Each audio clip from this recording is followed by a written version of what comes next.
Ezra Blackwood was a man built from timber and silence. A retired Marine and recent widower, he had one dream left in this world: to live out his remaining years in peace, deep in the woods, away from traffic, trouble, and talking neighbors. So when he bought a secluded log cabin nestled on 30 acres of forested land, he thought he'd finally found that peace. There was one road in, one bridge over a small river, one locked gate that opened to a gravel drive. And Ezra owned it all, or so he thought. The first red flag came on a Thursday morning, just 2 weeks after moving in. Ezra was out by the creek-splitting wood when he heard tires crunching gravel. A white Lexus SUV with tinted windows rolled up, and out stepped a woman in heels far too thin for the dirt road. "You're on HOA property," she said without introducing herself. "You'll need to submit plans for that pile of firewood, or you'll be cited." Ezra blinked. "Plans for firewood?" he asked, axe still in hand. She gave him a tight smile and handed him a bright orange violation slip with bold red text: "Unauthorized landscape alteration." That was how Victoria Madsen introduced herself, president of the Pine Hollow HOA, a community that, according to Ezra's deed and lawyer, had absolutely no legal jurisdiction over his land. Still, she kept coming. Every week brought a new citation: nonconforming structure for his woodshed, noise violation for his chainsaw, and even pet disturbance because a raccoon had gotten into her trash bins, half a mile away. Ezra ignored them all, filed every paper into a binder, and kept to himself. But Victoria wasn't finished. One morning, Ezra drove into town for supplies. When he returned, the chain on his front gate had been replaced with a thick steel lock and a bright red sign that read, "Property sealed, violation of HOA code." He stood there for a long minute, engine idling, eyes narrowing. That gate was on his land. The road, the bridge, everything leading to his cabin was owned outright, confirmed by county records and a signed easement agreement filed back in 1983. Ezra shut off the engine, stepped out, and without a word walked back to town. It took him 3 hours on foot, but by dusk he was sitting in the county records office, flipping through dusty folders. What he found didn't surprise him. Victoria had submitted a false map, one that redrew property lines to show Ezra's cabin and land as part of the HOA. The map had never been approved, never even been filed officially. It was a fake, just like every citation she'd issued. But Ezra didn't yell. He didn't storm into her office. He took a different route. He filed a trespassing complaint with the sheriff, changed the lock on his gate, and installed trail cams around the bridge. He waited, and what he saw on those cameras over the next week made his blood boil. HOA contractors dumping gravel on his land, workers repainting his mailbox, and finally, Victoria herself leading a group tour for a real estate agent, pointing at his cabin as if it were up for sale. Ezra was done. She had stepped too far, and she had no idea what he was about to do next. Victoria's next move came quicker than Ezra expected. The morning sun had barely climbed above the treetops when he heard the sound of metal striking wood. Walking down his gravel path, Ezra found 2 HOA contractors drilling steel brackets into the posts of his entry gate, locking it shut with an industrial padlock. He stood there, silent and calm, as the workers avoided eye contact.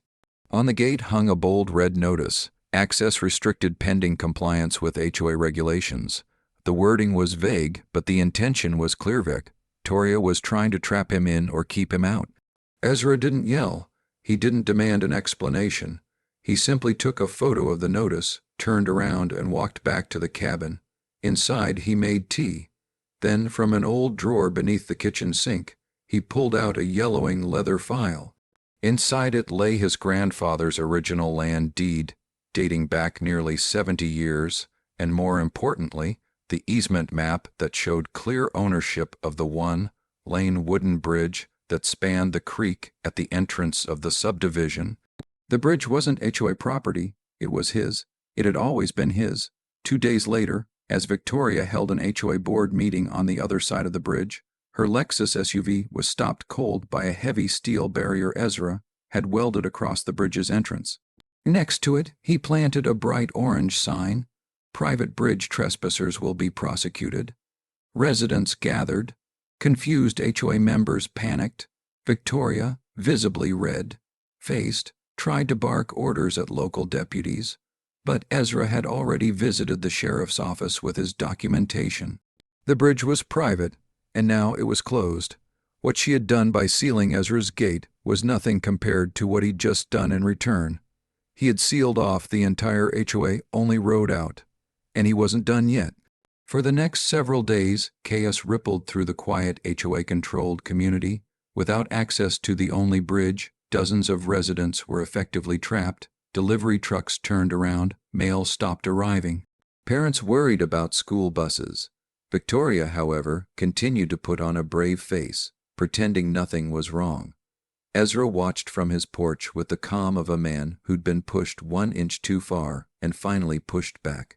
He wasn't trying to punish the residents, he was trying to wake them up, and it didn't take long. On the third day of the bridge lockdown, a small group of neighbors, led by a retired firefighter named Hank, made their way through the woods and up Ezra's drive. They didn't come with pitchforks, they came with coffee, pie, and apologies. "We didn't know what Victoria was doing," Hank said. "She never told us she sealed your gate." Ezra listened quietly, then he invited them in. Over mugs of steaming black coffee, he laid it all out. The land deed, the easement documents, the years of harassment from the HOA board, the ridiculous fines, and finally, the decision to reclaim what was his. One neighbor after another nodded, their eyes widening with every page of paper he passed across the table. Then Ezra said the one thing none of them expected: "I'm willing to reopen the bridge, but not until Victoria steps down and the HOA agrees to an external audit." It was bold, maybe even reckless, but it was the truth. That night, word spread like wildfire.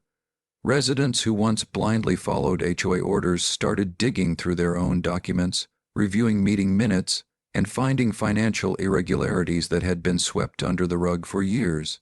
Victoria's grip on the community began to loosen. By the end of the week, a petition had gathered more than half the neighborhood's signatures, calling for a full audit of the HOA finances and Victoria's immediate resignation. And Ezra, he hadn't moved an inch. The bridge remained locked, and Victoria was no longer in control. Victoria Whitmore was furious. She stormed into the HOA office, slamming doors, yelling about traitors and ungrateful neighbors, but no one rallied to her side anymore. Her once loyal board members now avoided her eyes, quietly packing up boxes, whispering about audits, subpoenas, and legal exposure. Ezra had remained silent publicly, but his actions spoke louder than any press conference. The bridge stayed locked. The community stayed restless. The media caught wind of the story ***, a cabin owner locks bridge after HOA harassment, ***, and it went viral overnight. Reporters camped outside the gated community. News vans lined the roads. Victoria's name became national, and then the audit began. At first, it looked like sloppiness, questionable maintenance fees, odd line items. But then came the real cracks: shell companies, fabricated vendor payments, secret accounts in her husband's name. Millions of dollars misused over nearly a decade. Victoria tried to run. She booked a private charter out of state, but it was too late. A federal agent knocked on her front door before sunrise. She was arrested in a silk robe and bedroom slippers. Fraud, embezzlement, racketeering, charges stacked higher than HOA late fees. Ezra watched it all from his porch, sipping sweet tea. 2 weeks later, the HOA held its first emergency town hall meeting without Victoria. Residents voted unanimously to dissolve the current board and restructure the entire organization. Independent oversight was established, the bylaws were rewritten, and most importantly, Ezra was approached with an offer. Not pressure, not threats, just respect. The community wanted to buy the bridge at fair market value, with a contract guaranteeing public access and permanent protection of Ezra's land. Ezra agreed, not because he needed the money, not even because he wanted the bridge off his hands, but because for the first time in years, they asked kindly, fairly. The sale was finalized within a month. With the proceeds, Ezra repaired the bridge, repaved the road, and even donated funds to help restore the community center. And then, one crisp morning, he reopened the bridge himself, lifting the heavy padlock and letting the metal gate swing wide open. As cars crossed for the first time in weeks, neighbors waved, some even cried.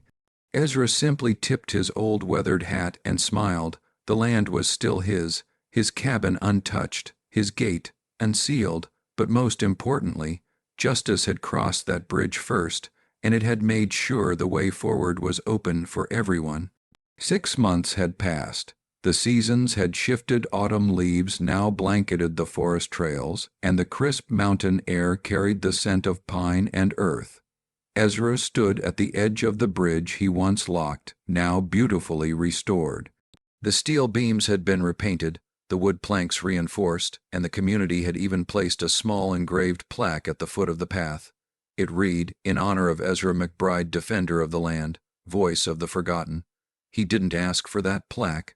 He never would have, but when he saw it, something stirred in him, not pride, not ego, just peace. Peace at last. The HOA was no longer the monster it once was. With Victoria now serving a 12-year sentence and her assets seized, the newly elected board brought real change.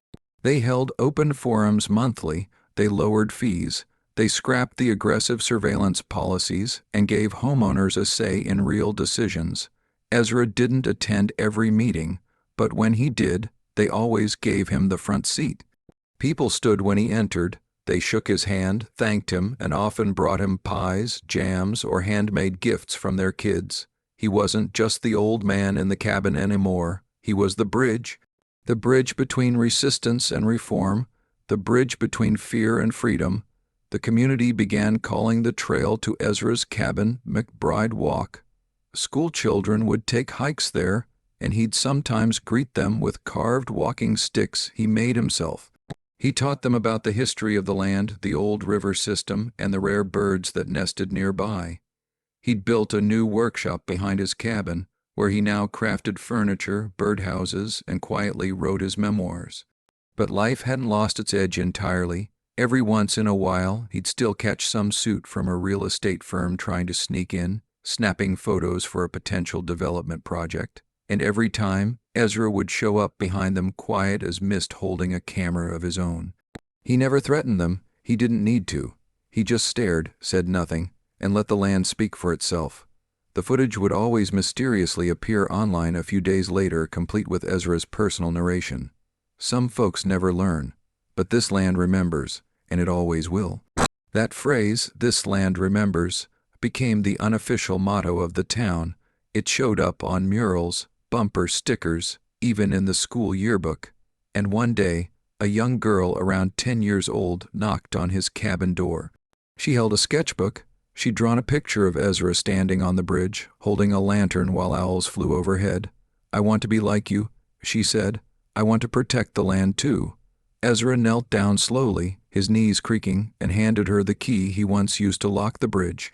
"I don't need this anymore," he whispered, "but maybe, one day, you will." She smiled and ran off, clutching it like treasure. Ezra watched her go, then looked up at the sky, golden light cutting through the clouds, and whispered to himself, "My work's done.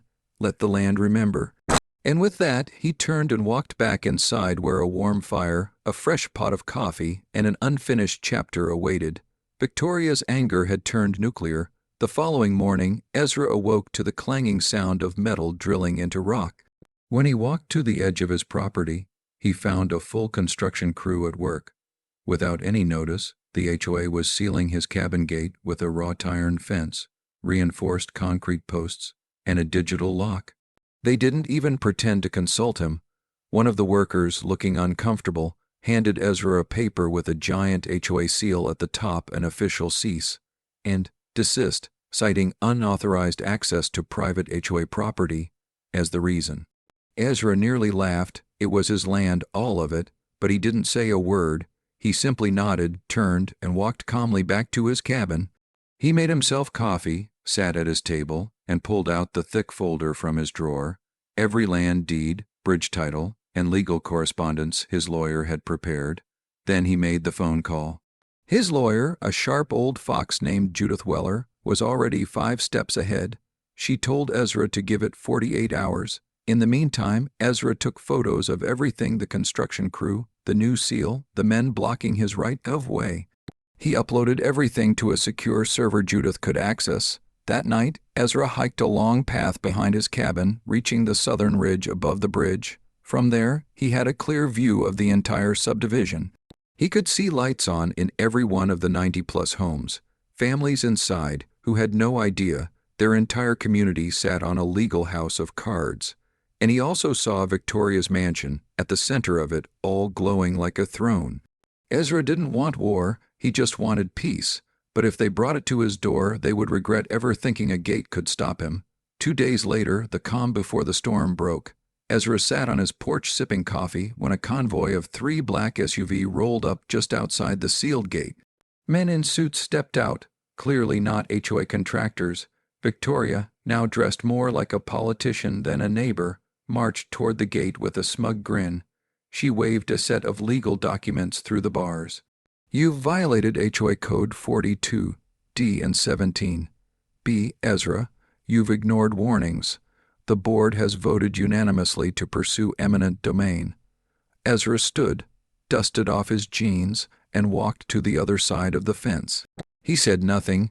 Instead, he held up a leather-bound document folder and flipped it open, showing her the recorded plat maps and the original county registrar's stamps. Ezra Blackwood, sole owner of parcel 13, including bridge lot 13B, signed, sealed, and filed a decade before the HOA ever existed. Her smirk faltered. "You're bluffing," she hissed. Ezra pulled out one last paper, a court injunction, freshly stamped by the county judge that morning. It read, "Temporary restraining order against HOA actions on parcel 13 and bridge lot 13B. Immediate cease and desist required." Victoria's face drained of color, and then came the twist from behind the convoy. A white sedan pulled up. Out stepped Judith Weller, Ezra's lawyer, followed by 2 sheriff's deputies and a representative from the district attorney's office. "You might want to stop talking," Judith said coolly. "You're currently under investigation." Ezra stepped back as the deputies approached. Not toward him, but toward Victoria. They informed her she was being investigated for fraud, abuse of power, and misuse of HOA funds, including the illegal fencing of private property. For the first time, Victoria looked small. As she was placed in handcuffs, her manicured facade cracked. She shouted about how it was all a misunderstanding, how Ezra was manipulating the system. But no one was listening anymore, not even the HOA board members, who had quietly gathered nearby. One by one, neighbors began filming with their phones, and Ezra, he didn't gloat. He just leaned on the fence, silent, watching justice finally cross the bridge. Word spread fast. By the next morning, Ezra's property was the talk of the county. News vans parked at the edge of the gravel road, their antennas rising like metal stalks. Reporters waded through morning dew, desperate for a soundbite from the man who had just brought down the most ruthless HOA in the region. Ezra didn't speak to the cameras. He didn't need to. The footage of Victoria being escorted off the property in handcuffs had already gone viral. The remaining HOA board members scrambled. They held an emergency meeting in the community center that afternoon, only to find the room packed with furious residents. Why was our money used for a personal feud? Who authorized the bulldozing of a private fence? What else have you covered up? No one had answers. Half the board resigned on the spot. The other half sat in stunned silence, cornered by a community they thought they controlled. Meanwhile, crews arrived to undo the HOA damage, but now it was too late for quiet fixes. Every move was watched by news drones and live streamers. The fence they sealed Ezra in with, gone. The signs threatening legal action, hauled off and photographed. Even the gate was dismantled under county supervision, labeled evidence in the upcoming investigation. Neighbors who once feared Ezra now approached with fresh eyes. Some offered apologies, others brought pies. One old man even shook Ezra's hand and said, "You've done what no one else could. You stood up to them." Ezra didn't bask in it. He simply nodded and got back to work, repainting the old front porch as if this week had just been a long storm passing through. But everyone knew this wasn't the end, it was the beginning of something much bigger. The town had woken up, and they weren't going back to sleep. As the dust settled from Victoria's arrest and the HOA collapse, all eyes turned to the old wooden bridge. It wasn't just planks and nails anymore. It had become a symbol. For Ezra, it was always more than a shortcut to town. His father built it by hand in 1954, laying each board with pride, securing the posts with local stone. It had been repaired over decades, but never replaced a living testament to his family's roots on this land. And now it was the only legal access point into the entire gated community that Victoria had tried so hard to weaponize. The bridge had never been part of the HOA jurisdiction. Ezra's title proved it recorded decades before the HOA was even formed. It was privately owned, maintained by the Blackwood family, and simply used by permission. For all these years, that permission had officially been revoked. With Victoria gone and the HOA powerless, the residents panicked. They couldn't sell their homes without legal road access. Emergency services were reluctant to respond beyond the bridge without a clear easement. Delivery trucks turned away. Uber drivers refused to cross it. Ezra didn't gloat. He didn't charge tolls. He didn't build barriers. He didn't threaten to shut it down completely. Instead, he called a town hall meeting. Every resident was invited. And for the first time, Ezra stood before them not as a recluse, not as a target, but as a neighbor with something they all needed. "I don't want revenge," he said.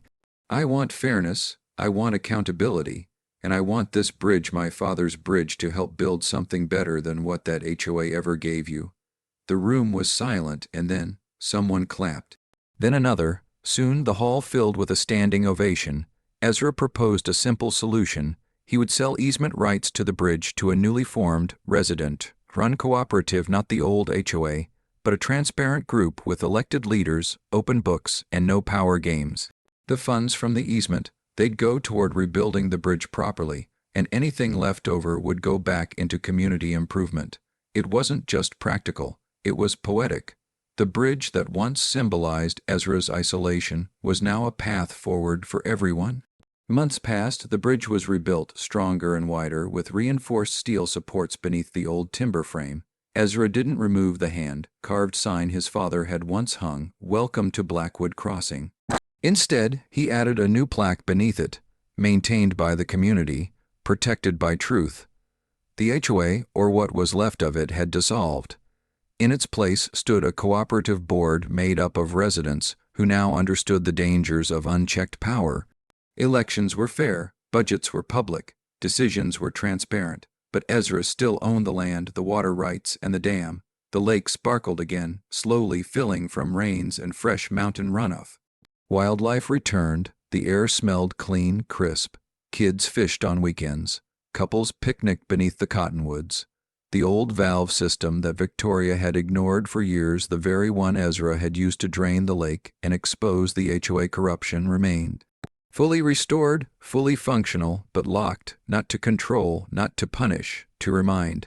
Ezra placed a simple sign next to it: "Respect the land, or the land will remind you who it belongs to." And while some still whispered about the dam drama, or joked about HOA Karens gone wild, a quiet understanding had taken hold. Power could be stolen, but it could also be reclaimed, not with anger, not with vengeance, but with patience, proof, and principle. One morning, as Ezra walked the lake trail, a young girl from the community ran up to him. "Mr. Blackwood," she chirped, "my mom says you're the reason we have the lake back. Thank you." Ezra smiled. "No, sweetheart, the lake was always here. It just needed to be seen again." And with that, he tipped his hat, continued walking, and left behind the legacy of a man who didn't just reclaim his land. He reclaimed the soul of a community,